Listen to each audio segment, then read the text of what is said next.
Hey guys, Footy Manager TV here. Welcome to episode number 3 of my Leeds United FIFA 16 career mode. And here we're going to do a bit more negotiating on the contract for Jeff Wren. I do want to bring him in. Also, I noticed he has low stamina as well. I'm not sure if you guys noticed that, but I still think he was worthy of signing up on a free transfer. Obviously, he could do all right in the first season, hopefully help us get promoted, because we're going to have to rotate the team a lot. There's a lot of games. You play a lot of games in the championship, a lot of league games, and if you go pretty far in the cups as well, yeah, you need to rotate quite a bit. But yeah, I'd probably sell him on in the second season if we do get promoted. So another offer there for Rolando Aarons. You know, we're just going up by the 100k until it gets accepted, because no doubt, well, I'd like to think so, we'll go very close. And also Dongu Safak.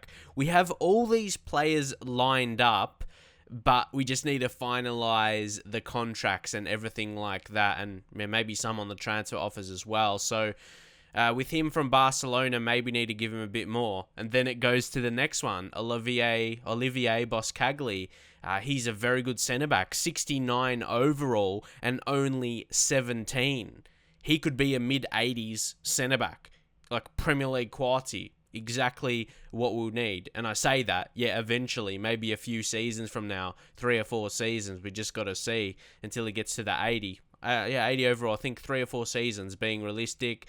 So we're going to put in, again, that 15k for Jeff Wren. I'd like to think that would get accepted. And, of course, I don't think he'll be starting. He'll be more so just rotating. Sure, he'll start some games. It's just in the rotation system for the wingers. Rolando Aarons as well. To get an English lad in would be very nice. A good winger from Newcastle. Savak finally accepted, Dongu Safak.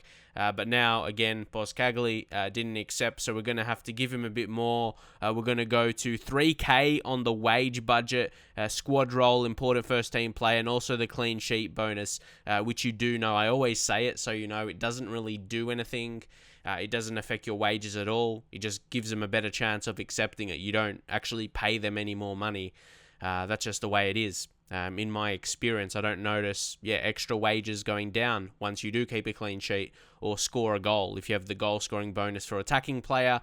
But Dongu Safak, that's how he's looking. Of course, he's really quick, and his probably outstanding attribute in the skill attributes anyway is the shooting power, the shot power. So I talked about it in a previous episode, didn't I? If he gets a chance one-on-one, there's a good chance he's going to finish if you get it on target, because his shot power is really good. And obviously we can train him pretty effectively because he's a younger guy. And Jeff Wren finally accepts. So all these deals are kind of finalizing now. Look, there are 2 more accepted. Rolando Aarons, just need to offer him the contract. Hopefully he doesn't take too long to accept, because we do have a league game coming up.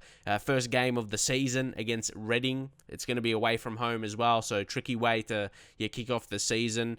Playing on Legendary as well. But now we're going to finalize the transfer. Now we accept the offer, finally, for Olivier Boscagli. Been, offering for him for quite a while, haven't we? And Rolando Aarons in the same boat. Give him crucial first team player, 15k. It's a big offer for a championship club, but he's already over 70 overall, and he's a youngster. He's another guy that could develop into that 80s, like mid-80s. That's what we're looking for, really. So we're going to finalize that now as well. Rolando Aarons, accept the offer, and he's going to join. So, yeah, our team is kind of formulating right now, and also our scout has returned. We sent out like a scout a future star. So there you see Rolando Aarons, 71 overall, could play him left midfield. I don't think it says he can play right mid in his positions, but yeah, you can still, and you know how wingers work in FIFA. They generally can play both sides. It's more so just how you want to use them. That's more. He's got really good dribbling, good ball control as well, good the ball at his feet. See, it doesn't say he can play right mid, but if you play him on the right and you cut in on his left, he's equally as good. So yeah, I'd like to think it wouldn't really affect. Well, I've already done that so many times. Played players in a position, it doesn't say, especially for wingers. It doesn't really affect that much. It's not like their overall goes down or something. Even EA have confirmed that. It's more so to do about their attributes and how they'll suit in a certain position. Also, a reason why I wanted to sign some wingers as well. Will Buckley, who we have on loan, is only a short-term loan, so he goes back in January. So got to keep that in mind, as we'll lose one kind of first team or at least rotation player. So we did need to get a couple wingers in, which we have done. Also, what am I checking out here? We're going to see a few players. Oh yeah, Byram. He wants... he doesn't want a new contract. It's more so I wanted to offer him a new contract because his contract was running out at the end of the season. He's going to be a crucial player for this career mode, so I don't want to risk letting him go or him wanting to leave or anything close to that. So important. So finally, we're going to see this scouted player, and could he be all right? It's Daniel Amaral. He's from Portugal. Not too bad country to be from, I think. Good overall as well. Like, I could sign him up right away, and he'll be good enough. He'll be one of my better players almost. Because he has potential. He'll keep growing. So eventually he will get to that stage. If you look at these other guys, he's not immediately would be one of the best players. But what I mean is he'll be able to play as part of the rotation system. He'll be able to rotate with guys like Cook and Mowat in the central midfield. But we will leave him in the U squad for now, but he does have that good minimum potential as well. Louis Coyle, a right back, 59 overalls, not terrible for a club of our size, so we'll see how he develops throughout the season. Sam Byram accepted, but I felt we had to go for one more signing, and that was a centre mid signing. Again, like I mentioned, to rotate with those centre mids I mentioned. We do have a couple other guys in the 66, 67 rated, but I felt we want someone better, like a Viktor Kovalenko. I've never signed him, actually, just, again, like Dongu Safak I talked about previously. I just haven't been able to sign him before. I haven't been at the right team. There's always been better options, because obviously I would be at a better club. So a good fit, and hopefully, we can make a signing of him as well, as I do think he has balanced attributes. I love to sign players like that. They've got a lot of good attributes and not a lot of lower attributes. So this is a team we're going to be going in with. Everyone is pretty much fit. It's a strong team. I really like our centre backs. Boskagli just signed, and he's gone up to 70 overall from 69, so he's already going up, and he just arrived. He just came.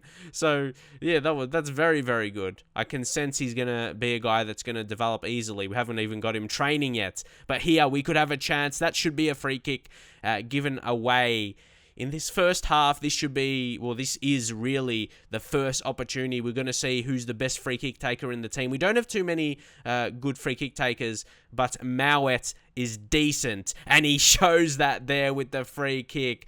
Alex Mowat looks like, he puts himself up there as an early contender to be, taking the free kicks. Obviously, he is left-footed, so we probably want someone to take free kicks with their right foot as well to rotate it up a little bit. But that was a perfect free kick. That's exactly the kind of free kicks I want to be taking. The right kind of power, direction, everything like that. That was a perfect free kick. Goalkeeper didn't even get close to it, really. That was a great finish. What a way, to kick off this season with a goal like that. But Reading do have an opportunity. It's Sarr, Orlando Sarr, I believe that was, but Silvestri makes a very important save for us. I actually really like Silvestri. When I go through squad reports and that, I'll show you more of his attributes, but he does actually have two attributes above 80, like his goalkeeping attributes, and two really important attributes as well. But here, Byram with the perfect cross. It's Wood, Chris Wood. He really should have scored that. That's his bread and butter. But Byram, another low chance. And we had a little bit of a half chance there, I guess you can say. But Chris Wood, that's where he's going to be, or where I would think he would be scoring goals from those crossing opportunities. So a bit disappointing that we could not make it 2-0. I did want to score in open play, even though we are playing away from home, and I want to make sure we hold on to the points. I wanted to go for a goal to make sure of it. I'd rather go for another than sit back because, always late in games, the CPU can come up with a goal. But, decent build-up here to Rolando Aaron's the new signing, debut for the club. Obviously, didn't play any preseason games. We just signed him up now. So first real game for me getting used to him. But for them, it's Alex. He didn't really do too much with it there. You just saw we made some changes and seeing the players coming on. And one of them is Dongu Safak, another guy playing his debut, coming off the bench. and smashing in the second goal for us to hopefully make sure of it. And he looks bloody delighted, doesn't he, to come on and finish. He looks so happy after he scored that. It's like, yeah, he just turned up in England and to the club as well. Plays his first game coming off the bench because he's a bit jet lagged and he can find the back of the net. Too easy.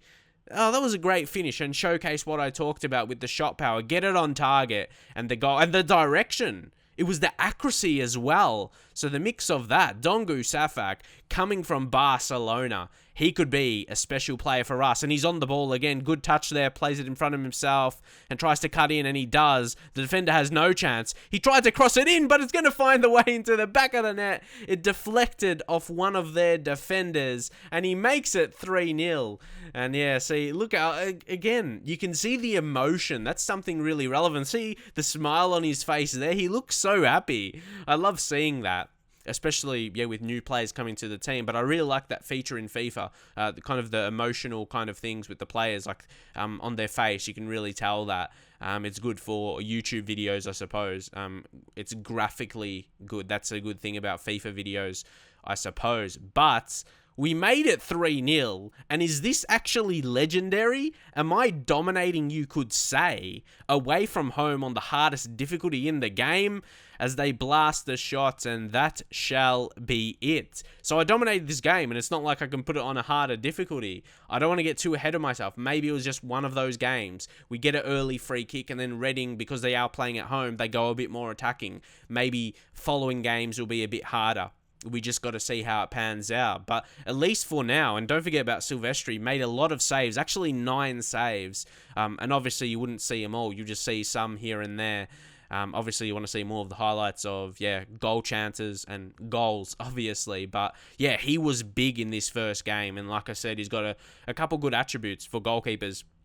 A couple goalkeeping attributes over 80. So that's going to make him perform really well, even when we get to the Premier League. So I reckon he can be a pretty decent goalkeeper. Then we'll just bring in youth guys really to be the backup and then develop hopefully with decent potential and maybe get better than him. So we don't need to spend big money on a keeper. I'd rather spend that on outfield players. So now Dongu Safak will just be looking to improve those attributes. Stamina, want to get above 70 as well, and we're going to bring in Boscagli just to aid his development. So he's going to be one of the starting centre backs. Again, centre backs don't need to rotate as much as other players like midfielders and strikers. So we still will play a lot. Only gets an F there, but yeah, sometimes he'll get good ratings like the others. Even Safak got a B there. Mowat training really well. He's got an A couple times, hasn't he? So doing really well there. Kovalenko, you can see he's 70 overall, and don't forget he's only 19. So we'll try and put an offer in for him. So leave your thoughts on that. But that will be it for now as we close the episode here. Drop a like, and I'll see you guys next time.